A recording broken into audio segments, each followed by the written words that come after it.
नमस्कार, आप देख रहे हैं डीडी न्यूज। मैं हूं आपके साथ भावना नैयर। देश और दुनिया की बड़ी और अहम खबरों को लेकर हम हाजिर हैं। शुरुआत कर लेते हैं बुलेटिन की अहम सुर्खियों के साथ।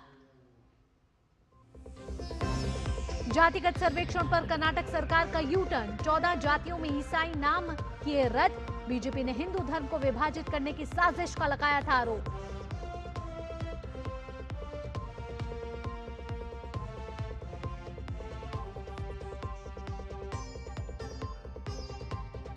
पटना में आज कांग्रेस कार्य समिति की बैठक जारी। बिहार चुनाव से पहले पार्टी में जोश भरने की कोशिश। सचिन पायलट ने कहा, चुनाव घोषणा के बाद तय होगा गठबंधन का मुख्यमंत्री चेहरा।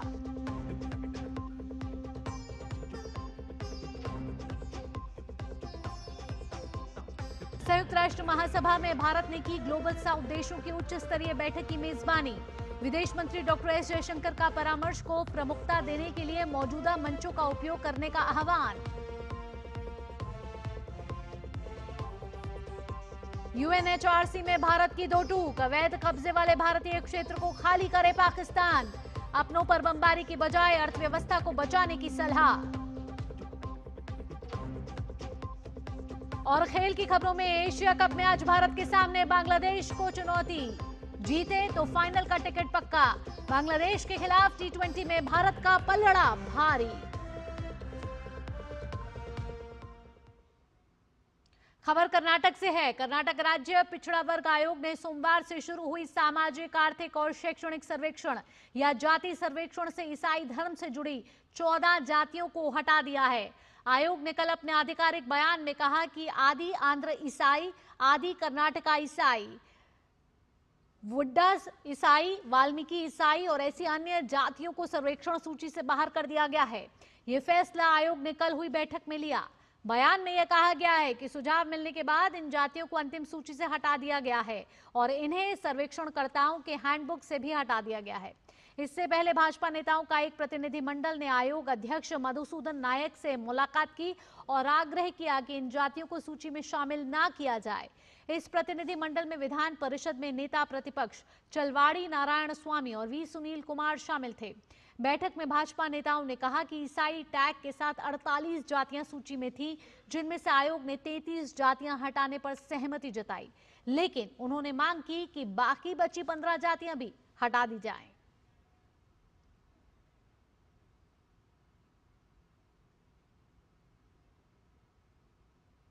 कर्नाटक से जुड़ी एक और खबर पर नजर डाल लेते हैं। गड्ढों पर कर्नाटक सरकार की इस समय जमकर किरकिरी हो रही है। सड़कों की खराब हालत पर राज्य सरकार के खिलाफ भाजपा राज्यव्यापी प्रदर्शन कर रही है। सड़कों की बदहाली पर राज्य सरकार को घेरते हुए भाजपा के कार्यकर्ता खुद सड़कों पर उतर आए और गड्ढा भरने लगे। इसके साथ कर्नाटक के भाजपा प्रदेश अध्यक्ष BY विजेंद्र ने DK शिवकुमार के बयान पर प्रतिक्रिया देते हुए ट्वीट किया कि आज भाजपा आपकी सरकार के खिलाफ विरोध प्रदर्शन कर रही है और सड़क के गड्ढों को भर रही है, जिससे आपको गर्मी महसूस हो रही होगी। उन्होंने कहा कि यह जनता के आक्रोश का स्पष्ट चित्रण है, जो आपकी सरकार को गड्ढों में डालने के लिए तैयार है। और अब बात बिहार की। कांग्रेस कार्य समिति की बैठक आज पटना में हो रही है। बिहार चुनाव से पहले कांग्रेस अध्यक्ष मल्लिकार्जुन खड़गे के नेतृत्व में प्रदेश कांग्रेस कमेटी के दफ्तर सदाकत आश्रम में देश भर के नेता जुटे हैं। आजादी के बाद अब यह पहला मौका है जब कांग्रेस ने सदाकत आश्रम को मंथन के लिए चुना है।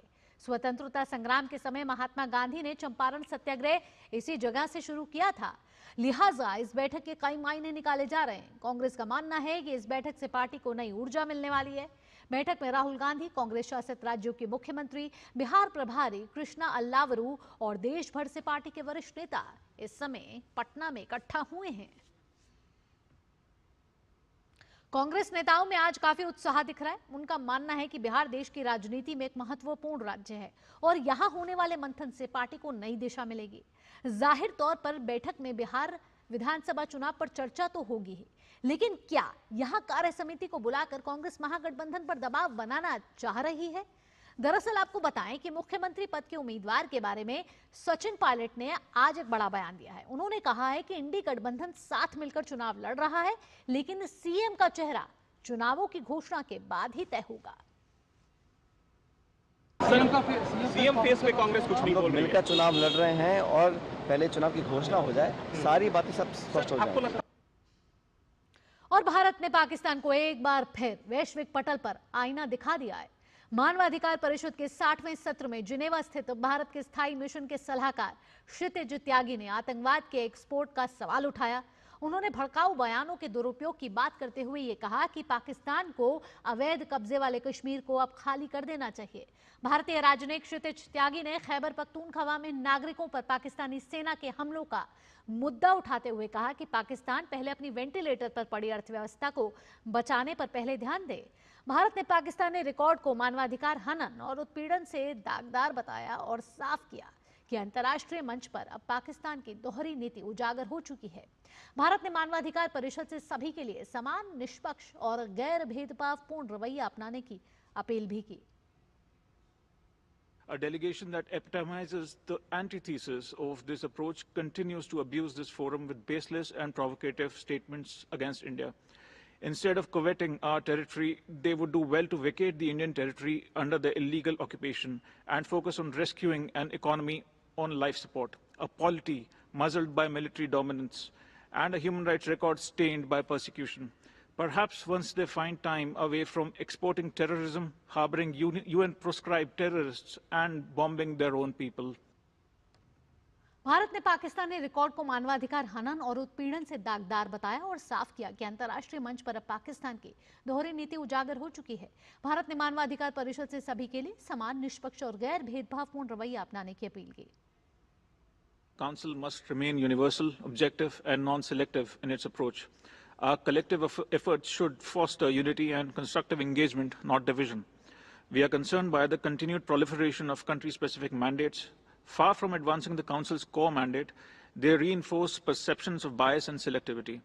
Focusing narrowly on the human rights situation in a few countries distracts us from the urgent and shared challenges the world faces. We firmly believe that lasting progress can only be achieved through dialogue, cooperation, and capacity building, always with the consent of the state concerned. At a time when the world is struggling with multiple crises, the Council's work should be channelized into forging consensus through a non-politicized and forward-looking approach. UNGA में global south के समान विचारधारा वाले देशों की उच्च स्तरीय बैठक का आयोजन हुआ। विदेश मंत्री डॉक्टर एस जयशंकर ने न्यूयॉर्क में इस बैठक की मेजबानी की। इस अवसर पर उन्होंने विकासशील देशों की एकता और सहयोग को बढ़ावा देने के लिए 5 महत्वपूर्ण प्रस्ताव रखे। उन्होंने कहा कि आज जब वैश्विक चुनौतियां और जोखिम तेजी से बढ़ रहे हैं, तो ये स्वाभाविक हो जाता है कि ग्लोबल साउथ समाधान के लिए बहुपक्षवाद की ओर देखा जाए।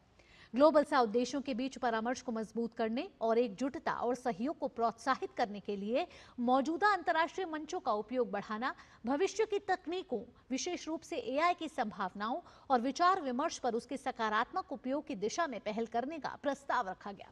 इसके साथ ही डॉक्टर एस जयशंकर ने कहा कि ग्लोबल साउथ देशों को अपनी विशिष्ट क्षमताओं जैसे कि वैक्सीन निर्माण, डिजिटल तकनीक, शिक्षा, कृषि पद्धतियों और लघु और मध्यम उद्योगों की संस्कृति को एक दूसरे के साथ साझा करना चाहिए। साथ ही जलवायु कार्रवाई और जलवायु न्याय के क्षेत्र में ऐसे प्रयास हों जो ग्लोबल साउथ की प्राथमिकताओं को केंद्र में रखें। बैठक में भारत ने संयुक्त राष्ट्र में व्यापक सुधार की आवश्यकता पर भी जोर दिया। India would propose the following points for your collective consideration. 1. We utilize existing forums to strengthen consultations among Global South with a view to enhance solidarity and encourage collaboration. 2. Bring to the table specific strengths, experiences, and achievements that we may have individually developed, but which can actually benefit fellow Global South members. संयुक्त राष्ट्र महासभा की बैठक के दौरान विदेश मंत्री doctor S Jaishankar ने कई द्विपक्षीय बैठकें भी की। Doctor S Jaishankar Jamaica, Singapore, Saint Lucia, Somalia के विदेश मंत्री से मिले। उन्होंने मॉरिशस, मालदीव, सूरीनाम और लिसोथो के विदेश मंत्री से भी मुलाकात की। इस दौरान ग्लोबल साउथ के विभिन्न देशों के साथ द्विपक्षीय संबंधों को मजबूती मिले, इस पर भी जोर दिया गया। विदेश मंत्री डॉक्टर एस जयशंकर ने डेनमार्क के विदेश मंत्री से बैठक के दौरान द्विपक्षीय संबंधों और भारत यूरोपीय संघ सहयोग पर भी चर्चा की। वे श्रीलंका के विदेश मंत्री से भी मिले। यहां नीदरलैंड के विदेश मंत्री के साथ बैठक में यूरोपीय रणनीतिक स्थिति और भारत के दृष्टिकोण पर बातचीत हुई।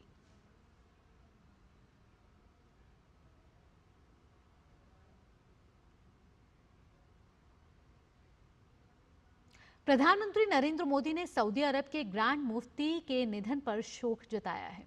एक संदेश में प्रधानमंत्री मोदी ने कहा कि सऊदी अरब के ग्रैंड मुफ्ती शेख अब्दुल अजीज बिन अब्दुल्ला बिन मोहम्मद अल शेख के दुखद निधन पर गहरी संवेदना। इस दुख की घड़ी में हमारी संवेदनाएं और प्रार्थनाएं सऊदी अरब और उसके लोगों के साथ है। हिंदी की लोकप्रियता वैश्विक पटल पर लगातार बढ़ रही है। दक्षिण कोरिया के बुसान शहर में स्थित Busan university of foreign studies में छात्रों के बीच हिंदी बेहद लोकप्रिय है। डीडी न्यूज संवाददाता जया सिन्हा ने वहां के कुछ छात्रों से जाना कि हिंदी से उन्हें कैसे लगाव हुआ। हिंदी दुनिया की सबसे लोकप्रिय भाषाओं में से एक बन चुकी है। इस वक्त हम Busan university of foreign studies में हैं, जहां पर हमारे साथ कुछ छात्र हैं जो हिंदी सीख रहे हैं और क्या खूबसूरती से वो हिंदी बोलते हैं। आइए आपको इसकी झलक दिखाते हैं। मेरे साथ हेक्सू है। हेक्सू, आप हिंदी में बात कर लेती हैं, आपको हिंदी बहुत पसंद है, क्या कारण रहा हिंदी सीखने का? मुझे एक्चुअली विदेश भाषा सीखना बहुत पसंद है और मैंने पता चला कि इंडिया में बहुत सारे भाषाएं हैं। इंडिया भाषा से बहुत प्यार है मुझे। आपने भी हिंदी सीखी यहाँ पे इंडिया सेंटर भी है, तो किस तरह से आप भारत से जुड़ी हुई हैं? आप भारत गई भी हैं, आप सब लोग भारत गए हैं, कैसा आपका अनुभव रहा वहाँ भारत में? वहाँ से बहुत अच्छा लोग तो मिला और तो संस्कृति भी रहा, इसलिए इसके बाद में मैंने सोचा कि भारत अच्छा देश है और तो रहने भी अच्छा है, अच्छा हो लगी। आपका कैसा एक्सपीरियंस रहा भारत में जाकर, भारत में रहकर, या हिंदी से कुछ जुड़ा हुआ? मैं भारत में रहती थी, गुजरात में, इसलिए मैं वहाँ दोस्त भी बहुत अच्छे हैं, पीपल भी बहुत अच्छे हैं। तो हिंदी काफ़ी लोकप्रिय है यहाँ पर। और हेक्सू से हमने बात की तो पता लगा कि हेक्सू हिंदी के साथ साथ संस्कृत भी सीख रही है और संस्कृत भी बोल लेती है। हेक्सू, संस्कृत भी आपने सीखी है, कुछ सुनाइए। नमस्ते, मामा नाम हेसु और मुझे श्लोका पढ़ना बहुत पसंद है, मंत्र पढ़ना भी बहुत पसंद है, इसलिए मैं आप लोगों को दिखाना चाहती हूँ। शुरू करो? जी बिल्कुल बिल्कुल जी।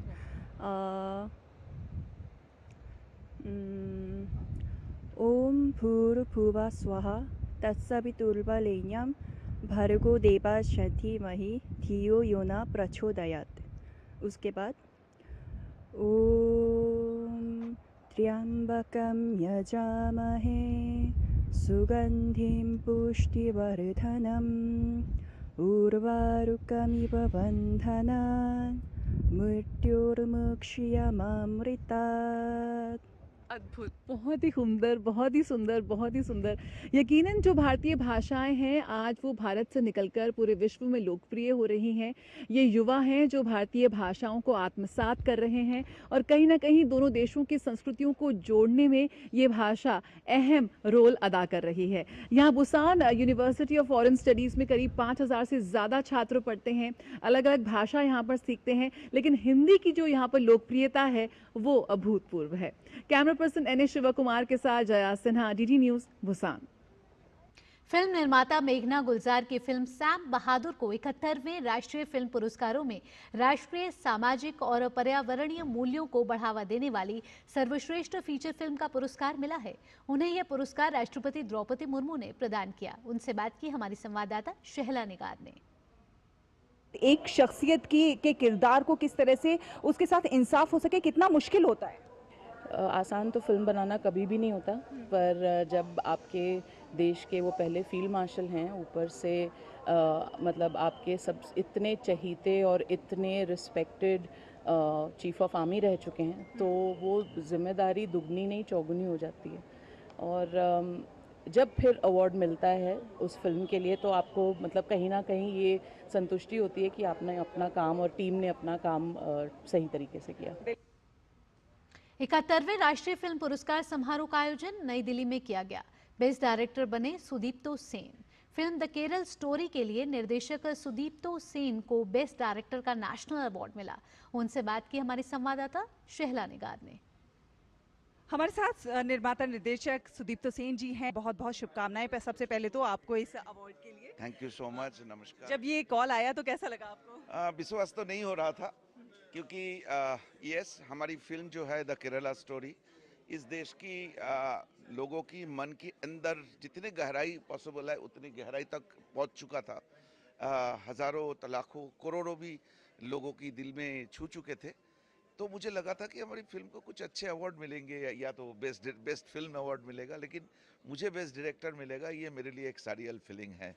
जब आप ऐसे मुद्दों पर फिल्म बनाते हैं तो क्या लगता है, कई बार ऐसा भी लगता होगा कि हो सकता है दर्शक इसे पसंद ना करें, लेकिन बहुत सारे दर्शक पसंद भी करते हैं, और सच्चाई पर फिल्म बनाते हुए कुछ रिस्क का एहसास होता है? रिस्क तो है, मतलब सच्चाई की रास्ता हमेशा रिस्की होता है। ये हमारे बड़ों ने बोला है, गीता में बोला गया, हर जगह पे, हर धर्म में बोला जाता है, हर अच्छे किताबों में बोला जाता है कि सच्चाई की रास्ता थोड़ा डिफ़िकल्ट होता है। तो हमें मालूम था कि ये रास्ता बहुत आसान नहीं होगा इस तरह की फिल्म बनाना। सिर्फ केरला स्टोरी नहीं, इसके बाद भी जो मैंने फिल्म बनाए बस्तर द नक्सल स्टोरी, वो और एक बहुत ही खतरनाक एक मुद्दे पे था। तो इस तरह की फिल्म बनाने के लिए आपको जिस तरह की कमिटमेंट चाहिए वो कमिटमेंट मेरे अंदर था, इसलिए मुझे काम करना आसान हो गया था। दूरदर्शन के साथ लोगों का कनेक्ट है, जाहिर है आपका भी कुछ ना कुछ कनेक्ट जरूर होगा, और ऐसे में वेव्स उस समय को उसको पुनर्जीवित करने का कहीं ना कहीं प्रयास। बिल्कुल बिल्कुल। क्या है, दूरदर्शन कोई चैनल नहीं है। दूरदर्शन एक हर भारतीय के लिए एक इमोशन है। वो उस दिनों से आज भी मेरी टेलीफोन में दूरदर्शन का जो शुरू का जो सिग्नेचर ट्यून था वो आज भी मेरे फ़ोन पे बजता है। तो दूरदर्शन जो इमोशन था उसकी जो अपग्रेडेशन हुई वेब्स नाम के, डेफिनेटली लोगों के मन में बहुत जल्दी मुझे लगता है कि एक मैंडेटरी और एक inseparable part of the society होके आएगा। क्योंकि जो काम नेटफ्लिक्स, अमेज़न नहीं कर पा रहा है, उनकी बहुत सारे इंटरनेशनल मजबूरियां हैं, वेब के पास वो फ़ायदा होगा, सुविधा होगी जो उनके पास कोई रोक टोक नहीं होगा। तो मुझे वेब से बहुत उम्मीद है। रुक रहे हैं एक छोटे से ब्रेक के लिए, खबरें और भी हैं, जल्द हाजिर होते हैं। भारत सरकार ने सभी देशवासियों के हित में टर्म लाइफ इंश्योरेंस से जीएसटी पूरी तरह से हटाकर जीरो कर दिया है। इससे टर्म लाइफ इंश्योरेंस काफी सस्ता हो गया है। पॉलिसी बाजार पर अब 1 करोड़ का टर्म लाइफ इंश्योरेंस सिर्फ 400 रुपए महीने से शुरू। मेरी पसंद, मेरी पसंद, मेरी पसंद, मेरी पसंद, हमारी पसंद, हम सबकी पसंद। मजबूत देश का मजबूत सरिया हो गया स्टील। ब्रेक के बाद आपका स्वागत है। पश्चिम बंगाल में दुर्गा पूजा के मौके पर भाजपा ने ममता सरकार के शासनकाल में फैलती अराजकता पर निशाना साधा है। भाजपा ने एक्स पर लिखा कि राज्य में बढ़ता भ्रष्टाचार, बेरोजगारी और महिलाओं पर होते शोषण के लिए राज्य सरकार जिम्मेदार है। साथ ही पोस्ट में यह भी कहा है कि जिस प्रकार भगवान श्री राम ने रावण का नाश करने और धर्म की स्थापना के लिए देवी दुर्गा का आह्वान किया था, उसी प्रकार आज पश्चिम बंगाल के लोग दुष्ट शक्तियों के सहयोगियों का नाश करने के लिए देवी दुर्गा का आह्वान कर रहे हैं। भाजपा ने अपने सोशल मीडिया पर एक वीडियो भी जारी किया है।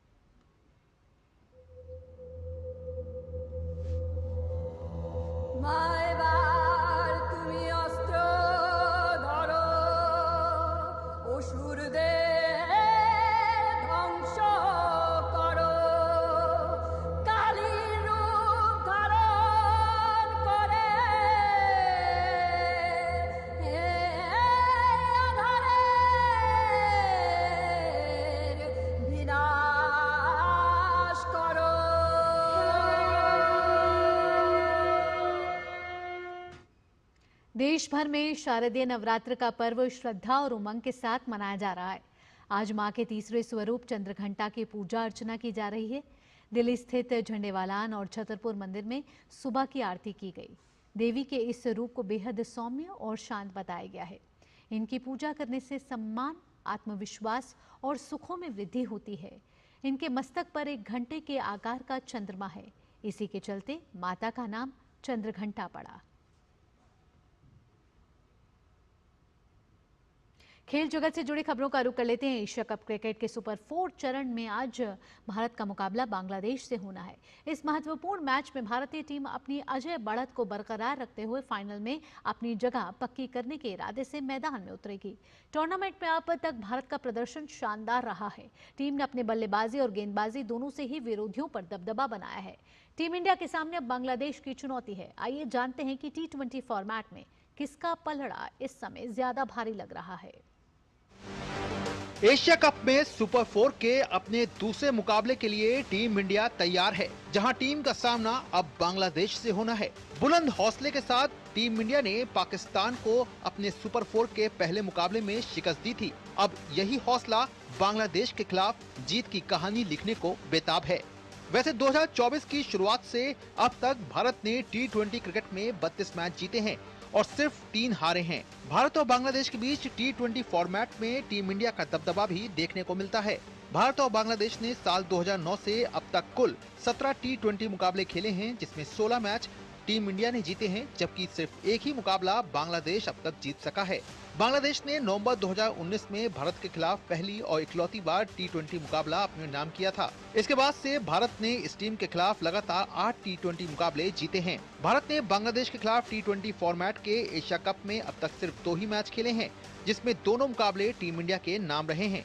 एशिया कप 2025 के सुपर 4 के इस मुकाबले में बांग्लादेश इस विश्वास के साथ मैदान पर उतरेगा कि वे उलटफेर कर सकते हैं। बांग्लादेश ने सुपर 4 के अपने पहले मुकाबले में श्रीलंका के खिलाफ ऐसा करके भी दिखाया। एशिया कप में भारतीय टीम अब तक शानदार लय में नजर आ रही है। हालांकि बांग्लादेश के खिलाफ भारतीय टीम के मध्यक्रम के लिए सबसे बड़ी चुनौती मुस्तफिजुर रहमान की गेंदबाजी होगी, जो धीमी पिचों पर और भी घातक हो जाते हैं।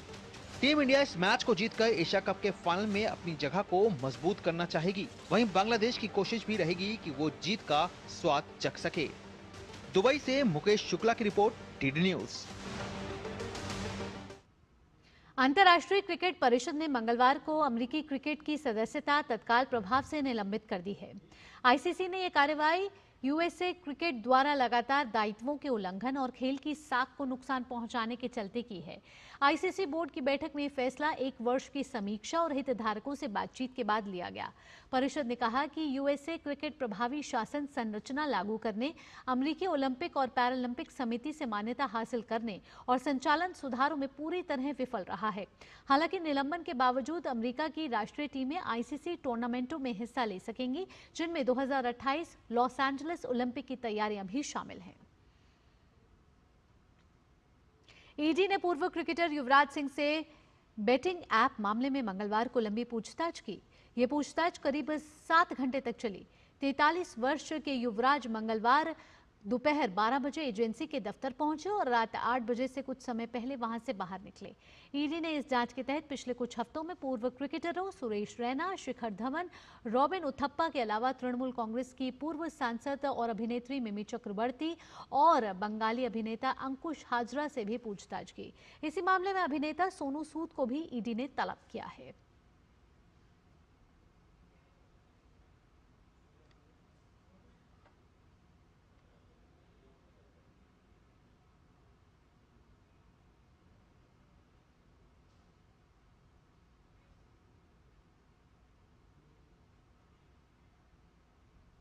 सत्ताईस सितंबर से 5 अक्टूबर तक नई दिल्ली के जवाहरलाल नेहरू स्टेडियम में विश्व पैरा एथलेटिक्स चैंपियनशिप का आयोजन होना है, जिसको लेकर तैयारियों का दौर हर स्तर पर देखने को मिल रहा है। फिर चाहे बात सुरक्षा की हो या फिर वॉलंटियर्स को उनकी भूमिका बताने की। यह इस प्रतियोगिता का 12वां संस्करण है। ये पहली बार है जब देश इन खेलों की मेजबानी करेगा। दिल्ली के जवाहरलाल नेहरू स्टेडियम में तैयारी की ये तस्वीर विश्व पैरा एथलेटिक्स चैंपियनशिप को लेकर है, जिसका आगाज 27 सितंबर से होने जा रहा है। देश में सबसे बड़े पैरा खेल के आयोजन को लेकर आयोजक पूरी तरह से कमर कस चुके हैं। यही वजह है कि वॉलंटियर्स को उनकी भूमिका अच्छी तरह से बता दी गई है, क्योंकि